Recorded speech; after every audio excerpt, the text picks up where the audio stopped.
2024 সালের যারা যশোর বোর্ডের আজকে যুক্তবিদ্যা ফার্স্ট পেপার পরীক্ষা দিয়েছো তাদের এমসিকিউর সমাধান চলে এসছে। তো চলো ভিডিওটি শুরু করি।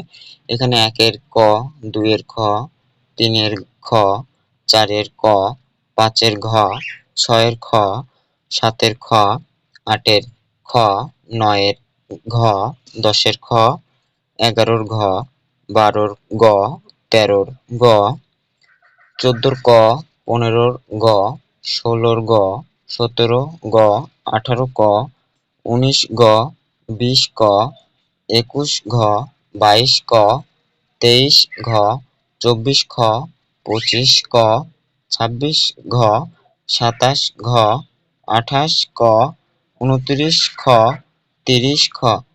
তো এটাই ছিল তোমাদের আজকে মূলত যশোর বোর্ডের যুক্তিবিদ্যার এমসিকিউর অ্যান্সার। তো ভিডিওটি ভালো লাগলে চ্যানেলটিকে সাবস্ক্রাইব করে দিও এবং পাশে থাকা বেল বাটনটি অন করে দিও। আর আমাদের এই চ্যানেলে মূলত সমস্ত এমসিকিউর অ্যান্সারের উত্তর নিয়ে ভিডিও আপলোড করে থাকি। তো সকলকে ধন্যবাদ।